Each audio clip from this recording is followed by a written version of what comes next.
Good morning students, मैं doctor Jitendra Kantia सेठ श्री भगवान दास तोदी महाविद्यालय की ऑनलाइन क्लासेज में आपका हार्दिक स्वागत करता हूं। इससे पहले वाले वीडियो के अंदर अपने ने साइकस की रूट स्टेम लीफ की मॉर्फोलॉजी के बारे में डिस्कस की। आज अपने साइकस की रूट की एनाटॉमी के बारे में बात करेंगे। तो एनाटॉमी ऑफ साइकस रूट।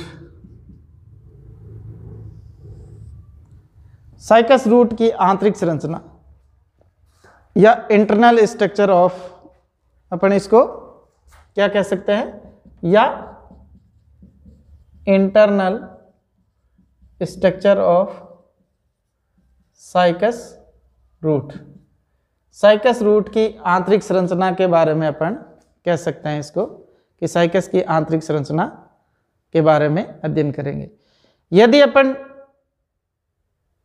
वैसे साइकस की रूट की बात करें, साइकस के अंदर दो प्रकार की रूट पाई जाती हैं। एक सिंपल रूट, सामान्य रूट, जनरल रूट जिसको कहते हैं, दूसरी कोरोलॉइड रूट। तो सबसे पहले अपन जनरल रूट की बात करेंगे। सामान्य रूट, सामान्य जड़ या नॉर्मल रूट। नॉर्मल रूट में यदि अपन नॉर्मल रूट का टीएस काट के देखें तो इसके अंदर अपने को निम्न भाग जो है वो दिखाई देते हैं। इसके टीएस में निम्नलिखित भाग दिखाई देते हैं।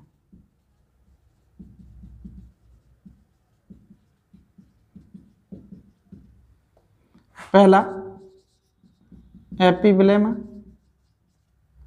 दूसरा कॉर्टेक्स, तीसरा स्टील और चौथा पिथ।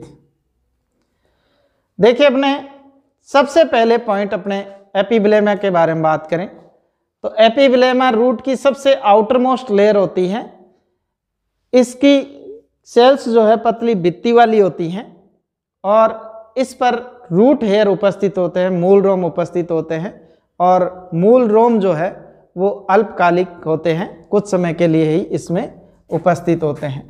तो एपिब्लेमा की बात करें, यह सबसे बाह्य पतली भित्ति वाली कोशिकाओं से बनी एक स्तरीय संरचना होती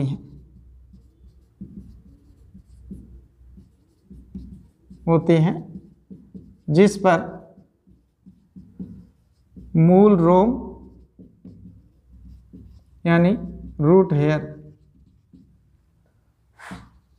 उपस्थित होते हैं। रूट हेयर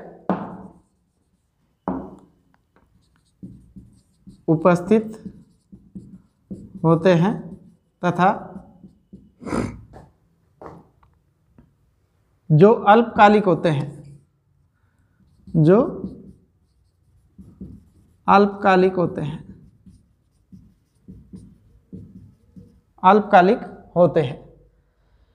अब अगर अपने सबसे पहले बात की कि नॉर्मल रूट जो होती हैं उसमें सबसे आउटर मोस्ट लेयर होती हैं वो एपिब्लेमा कहलाती हैं।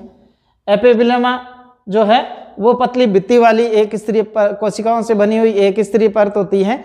इसके अंदर रूट हेयर उपस्थित होते हैं, रूट हेयर अल्पकालिक होते हैं। इसके बाद में एपिब्लेमा का जस्ट नीचे वाला क्षेत्र कॉर्टेक्स कहलाता है और कॉर्टेक्स की कोशिकाएं जो होती हैं वो बहुस्तरीय क्षेत्र बनाती हैं। इस क्षेत्र की कोशिकाओं के अंदर स्टार्च, टेनिन और म्यूसिलेज सभी उपस्थित होते हैं। तो ये एपिब्लेमा के ठीक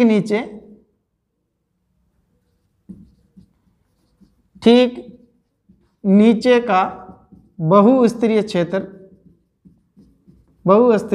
क्षेत्र क्या कहलाता है? कॉर्टेक्स कहलाता है।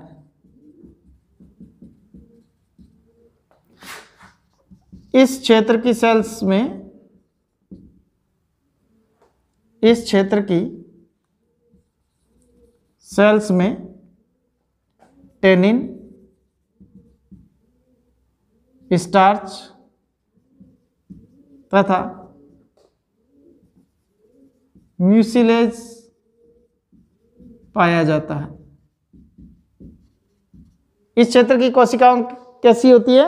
ये बहुस्तरीय क्षेत्र बनाती हैं और इस क्षेत्र की कोशिकाओं के अंदर क्या उपस्थित होता है? ये स्टार्च, टेनिन और म्यूसिलेज पाया जाता है।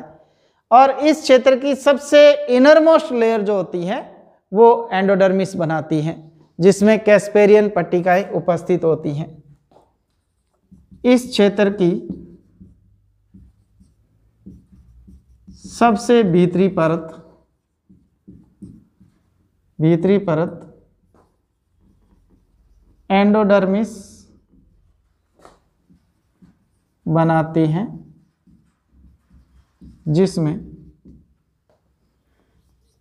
कैस्पेरियन स्ट्रिप्स प्रेजेंट होती हैं, कैस्पेरियन पट्टिकाएं पाई जाती हैं। तो सबसे पहले अपने बात की एपिब्लेमा की, जो सबसे आउटरमोस्ट लेयर होती है। एपिब्लेमा के ठीक नीचे ये कॉर्टेक्स पाया जाता है। कॉर्टेक्स बहुस्तरीय क्षेत्र बनाता है और इस क्षेत्र की कोशिकाओं के अंदर टेनिन, स्टार्च, म्यूसिलेज आदि पाया जाता है और इसकी सबसे भीतरी परत क्या बनाती है? एंडोडर्मिस बनाती है। अब अपने बात करते हैं स्टील की। तीसरा पॉइंट अपना है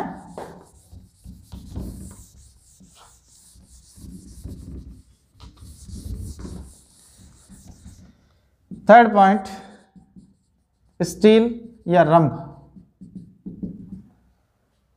रंभ की सबसे आउटरमोस्ट लेयर जो होती है वो पेरिसाइकिल बनाती है और ये पेरिसाइकिल जो है मूर्धत्वीय कोशिकाओं से बनी बहुस्तरीय परत होती है।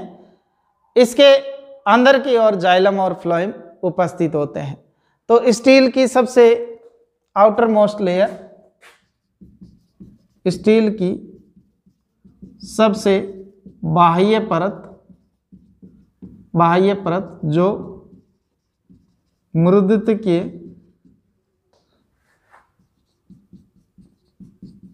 कोशिकाओं से बनी होती हैं तथा यह बहुस्तरीय परत के रूप में प्रेजेंट रहती हैं। पेरिसाइकिल या परिरंभ कहलाती हैं।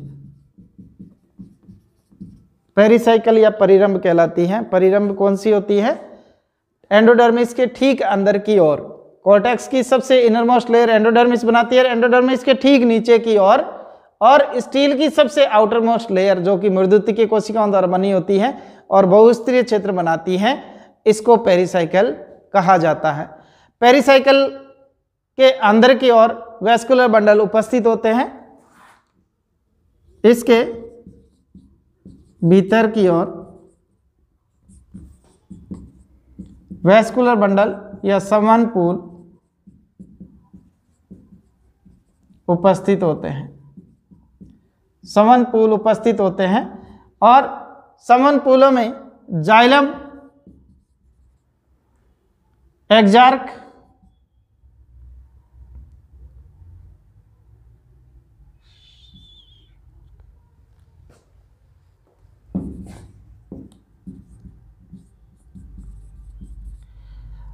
जाइलम एक्जार्क कंडीशन में उपस्थित होता है।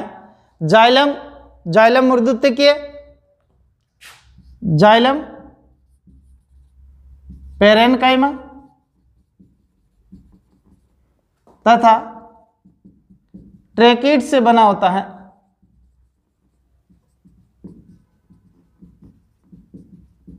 यानी जाइलम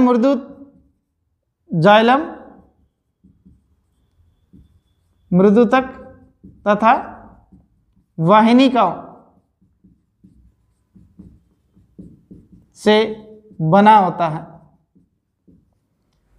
जाइलम मृदुतक या वाहिनिकाओं से तो बना होता है। जाइलम में वाहिका यानी वेसल्स एब्सेंट होती हैं, वाहिका अनुपस्थित होती है। इसी प्रकार फ्लोएम पेरेन्काइमा और चालनी नलिकाओं के द्वारा बना होता है, सीव सेल के द्वारा बना होता है, सीव सेल्स प्लस फ्लोएम पेरेन्काइमा। ये चालनी नलिकाओं तथा फ्लोएम ऊर्ध्वतक के द्वारा बना होता है।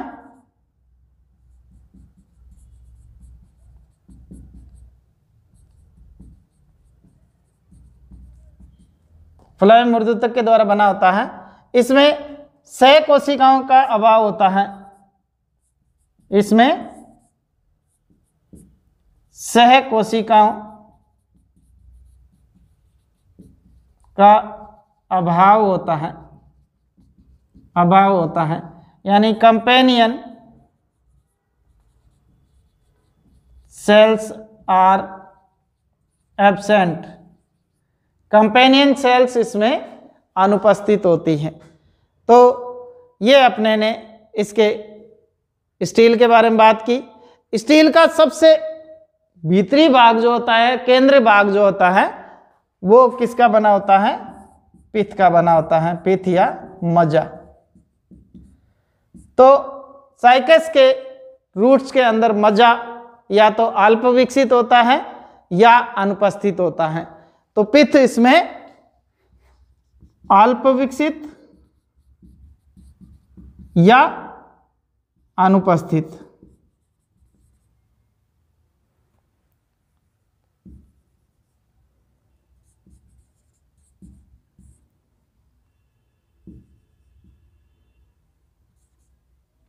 अनुपस्थित होता है या अल्प विकसित होता है। अब अगर अपने इसका डायग्राम को देखें तो इसकी एनाटॉमी जो है अपने को डायग्रामेटिकली किस प्रकार से दिखाई देती है वो देखते हैं। देखिए,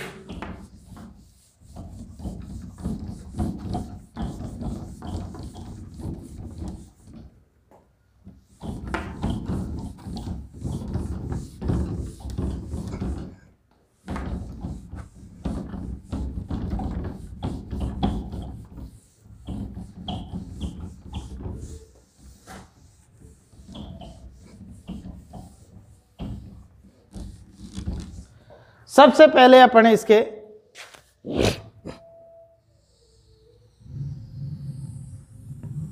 टीएस के दौरान अपने को किस प्रकार की स्ट्रक्चर देखने को मिलती है उसके बारे में बात करते हैं।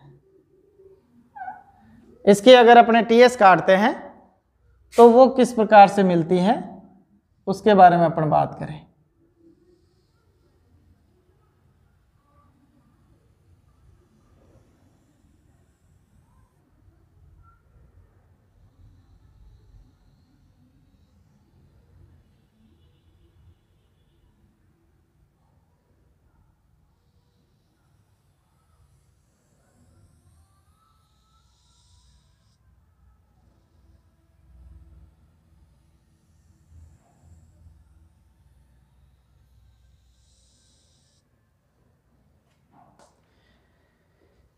ये इस तरह की संरचना, इसके अंदर बीच बीच में यहाँ पे ये इस तरह से डॉट डॉट से बना देता हूँ मैं।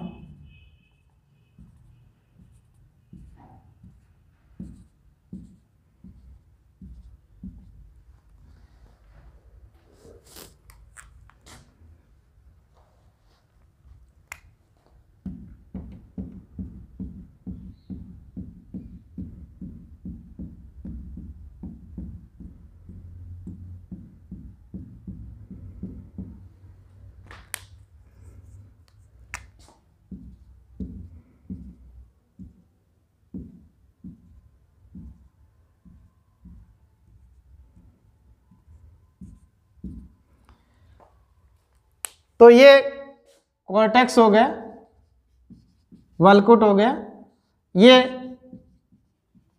टेनिन सेल हो गई, ये म्यूसिलेज हो गई, म्यूसिलेज सेल, और ये जो है ये स्टार्च सेल हो गई। ये इसका एपिब्लेमा हो गया और ये इसका कॉर्क हो गया। इसके अंदर कॉर्क उपस्थित होता है।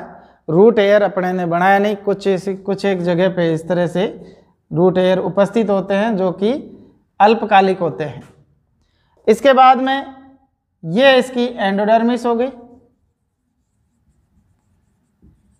एंडोडर्मिस के अंदर की ओर ये पेरिसाइकिल हो गई। इसके बाद में इसके अंदर अपन बनाए तो ये इसका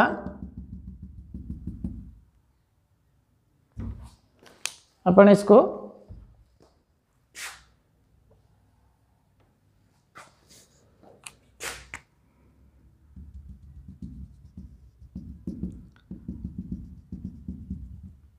रप्चर्ड फ्लोएम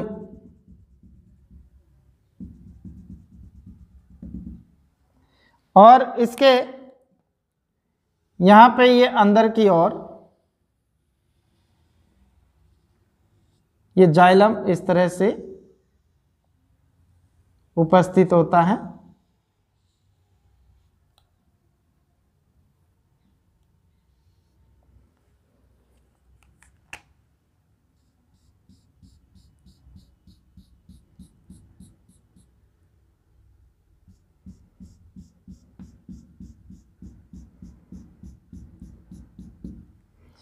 और इसके यहां पे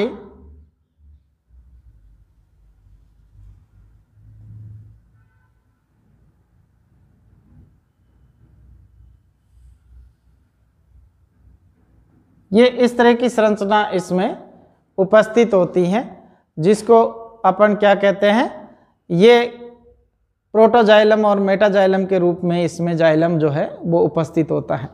तो इसमें ये प्रोटोजाइलम और पीछे की ओर ये मेटाजाइलम उपस्थित होता है। इस प्रकार अपने इसकी स्ट्रक्चर जो है वो देखते हैं। ये सेंटर में इसके यहाँ पिथ हो गए, ये प्रोटोजाइलम हो गया, ये प्राइमरी जाइलम हो गया, सॉरी ये प्राइमरी जाइलम हो गया, ये प्रोटोजाइलम, ये प्राइमरी जाइलम और ये सेकेंडरी जाइलम, सेकेंडरी जाइलम। ये इसका रप्चर्ड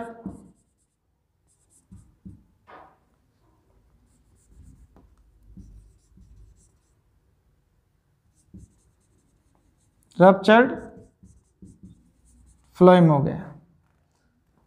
तो इस प्रकार से अपन इसकी संरचना को देखें तो ये इस प्रकार की संरचना अपने को टीएस के रूप में दिखाई देती है। अब अपन इसको एनलार्ज करके देखें तो ये संरचना जो है वो किस प्रकार से दिखाई देती है। देखिए,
ये सबसे आउटर मोस्ट इसकी एपिब्लेमा हो गई,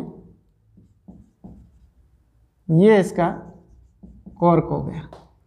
अब कॉर्क के बाद में यहाँ पे ये सेल्स जो है वो अपने को इसकी कॉर्टेक्स कोशिकाएं देखने को मिलती हैं।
इस प्रकार की संरचना इसमें देखने को मिलती है और इसमें बीच बीच में ये टेनिन्स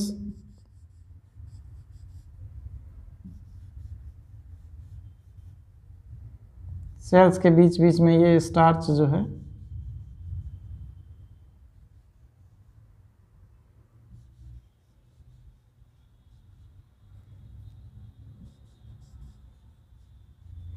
स्टार्च उपस्थित होता है। इसको क्या कहते हैं? स्टार्च। इसके बाद में इसमें कुछ स्थानों पे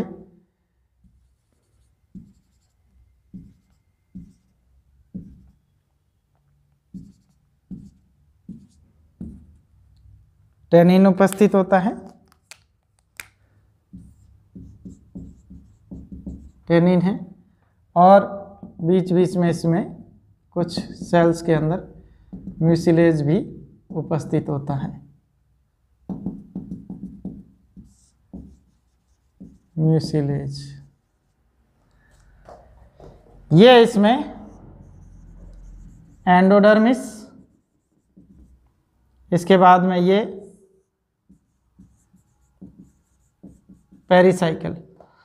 अब इसके यहाँ पे ये जो सेंटर है, इस सेंटर के अंदर पित्त उपस्थित होता है और बाकी इसके अंदर ये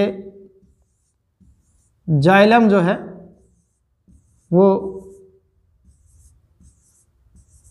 इस तरह से उपस्थित होता है। इसके अंदर जाइलम।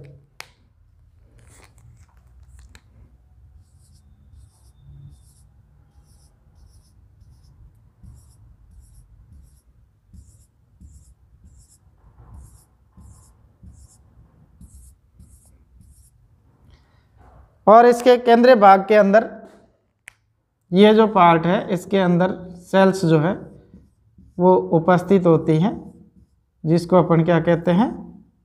मज्जा कहते हैं। और ये इसकी फ्लोएम जो है वो उपस्थित होता है।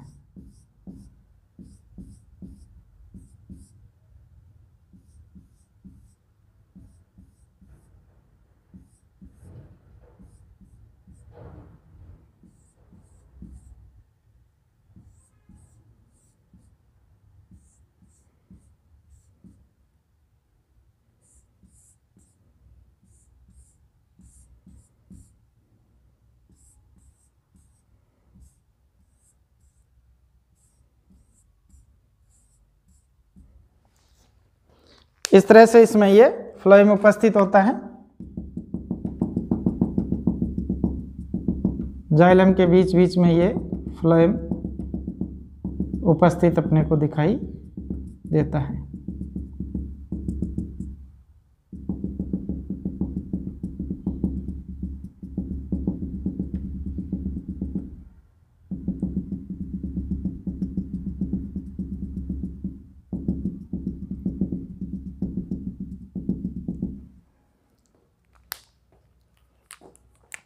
ये इसमें सेकेंडरी जाइलम, ये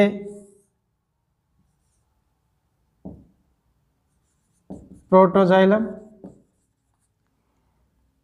मेडुलरी रेज, मेडुलरी रे, सेकेंडरी फ्लोएम